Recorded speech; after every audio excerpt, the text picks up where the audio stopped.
Hello प्यारे बच्चों, स्वागत है आपका मेरे YouTube channel study point by Sonia में। बच्चों, आज हम कार्यपत्रक 71 सॉल्व करेंगे जो दिनांक 25 सितंबर का है और क्लास 6 से लेकर 8 तक के बच्चों के लिए, यानी 6, 7 और 8 के बच्चों के लिए। बच्चों, इसमें आपको अपना नाम फिल करना है और अपने टीचर का नाम लिखना है यहाँ पर। तो अपनी वर्कशीट हम स्टार्ट करते हैं। प्यारे बच्चों, विद्यालय खुले हैं, फिर भी महामारी के कारण आप स्कूल नहीं जा पा रही हैं। इसके बावजूद भी आप माता पिता शिक्षकों के सहयोग से किसी तरह अपनी पढ़ाई कर रहे हैं। तो सभी को बच्चों को पता है कि स्कूल तो हम जा नहीं पा रहे हैं और हम अपनी पढ़ाई किसके सहयोग से कर रहे हैं, अपने माता पिता के और अपने टीचर्स के सहयोग से हम अपनी पढ़ाई कर रहे हैं। पुस्तकें सबसे अच्छी दोस्त होती हैं, इससे आपकी पढ़ाई और मनोरंजन दोनों हो जाता है। अब लोगों ने इस बीमारी से लड़ाई सीख लिया है और कामकाज सामान्य होने की तरफ बढ़ रहा है। यानी जो बीमारी कोरोना महामारी चल रही है, उससे बीमारी से लड़ने का तरीका लोगों ने सीख लिया है और कामकाज भी अब सही तरीके से होने लगा है। आपने अब तक पढ़ाई करने के कुछ अलग अलग तरीके और नियम बना लिए होंगे। आइए उसी पर बात करते हैं। सबसे पहले आप 5 मिनट आंखें बंद करें। अपनी ज़रूरत और सुविधा के अनुसार पढ़ाई के लिए एक टाइम टेबल सोचें, फिर उसे लिखकर पढ़ने वाली जगह के सामने दीवार पर लगा दें। तो बच्चों, सबसे पहले आपको एक टाइम टेबल बनाना है और उसको जहाँ आप पढ़ते हैं उसको दीवार पर लगा देना है। टाइम टेबल पर आपको लिखना है कि किस टाइम आपको कौन कौन सी पढ़ाई करनी है और दूसरे काम किस टाइम करने हैं।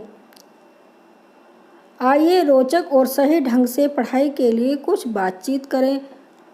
तो हम कुछ बातें करते हैं।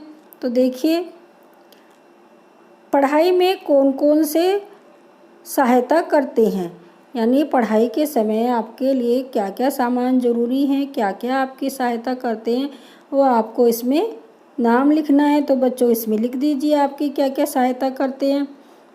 आपकी क्या सहायता करते हैं सामान, लिख दीजिए। किताब,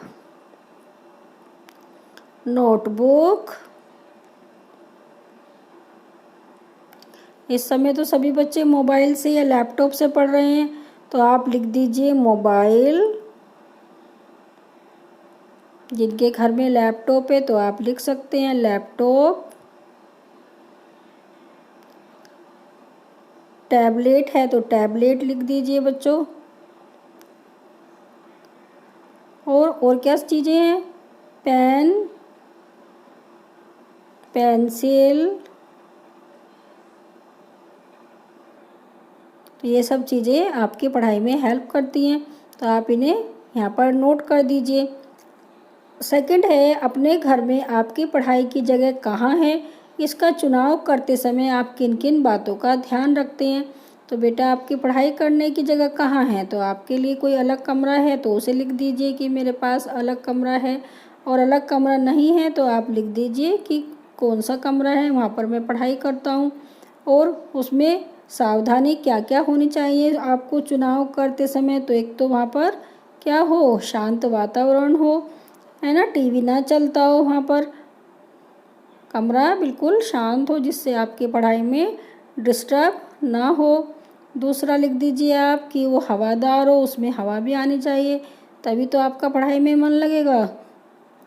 थर्ड लिख दीजिए कि क्या रोशनी भी होनी चाहिए, कमरे में अंधेरा ना हो। तो कमरे में रोशनी युक्त कमरा होना चाहिए, कमरे में बिल्कुल अंधेरा नहीं होना चाहिए, लाइट लगी हो उसमें सही से, नहीं तो क्या होगा, आपकी आंखों पर असर पड़ेगा। कुछ तो आप मोबाइल पे आजकल पढ़ाई कर रहे हैं और कुछ रोशनी नहीं होगी तो आंखें वीक हो जाएंगी। ठीक है बेटा, नेक्स्ट देखते हैं। आप विद्यालय नहीं जा रहे हैं तो आप किस किस तरीके से आपकी पढ़ाई हो रही है, आप अपने शब्दों में लिखिए। तो बेटा, आपकी पढ़ाई कैसे हो रही है जब आप विद्यालय नहीं जा रहे हैं, तो लिख दीजिए। नोटबुक से कर रहे हो आप, नोटबुक में कर रहे हो काम। दूसरा, यूट्यूब से पढ़ाई हो रही है आपकी, यूट्यूब में आप सर्च करते हो, कुछ ढूंढते हो, तो यूट्यूब भी, गूगल भी उसकी आपकी सहायता कर रहा है, उसमें गूगल, तो इन माध्यम से आपकी पढ़ाई हो रही है। मोबाइल लिख दीजिए, मोबाइल से आप पढ़ाई कर रहे हो, मोबाइल भी यूज़ हो रहा है इसमें, तो आप इनसे आप पढ़ाई कर रहे हो तो इस समय आप ये सब चीज़ें लिख सकते हो। पढ़ाई में आपकी कौन कौन सहायता कर सकते हैं, कौन कौन करते हैं बेटा सहायता, तो बता दीजिए। पापा करते हैं तो पापा लिख दीजिए, मम्मी करती हैं तो मम्मी लिख सकते हो आप, भाई बहन जो भी आपके सहायता करते हैं आप उनके इसमें नाम लिख दीजिए। दादाजी करते हैं तो दादाजी का नाम लिख दीजिए, या अध्यापिका भी तो हेल्प करती है आपकी पढ़ाई में तो आप अध्यापिका लिख दीजिए अपनी। तो आप इन सब का इसमें नाम लिख सकते हो तो कौन कौन सहायता करते हैं। ओके बेटा, नेक्स्ट क्वेश्चन देखते हैं। आपके साथ और कौन कौन पढ़ता है, तो कौन कौन पढ़ता है आपके साथ, आपका भाई है वो पढ़ सकता है आपके साथ। यदि बहन है तो बहन आपके साथ लिख दीजिए कि बहन पढ़ती है मेरे साथ, आप लिख सकते हो भाई बहन पढ़ते हैं। आपके फ्रेंड्स तो नहीं पढ़ेंगे क्योंकि अब कोरोना में कोई साथ भेजेगा नहीं फ्रेंड्स को, तो आप भाई बहन लिख दीजिए।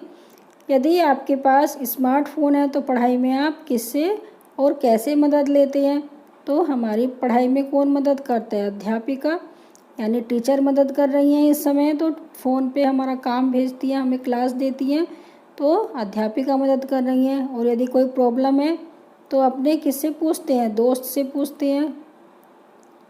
और कैसे करते हैं, फ़ोन द्वारा।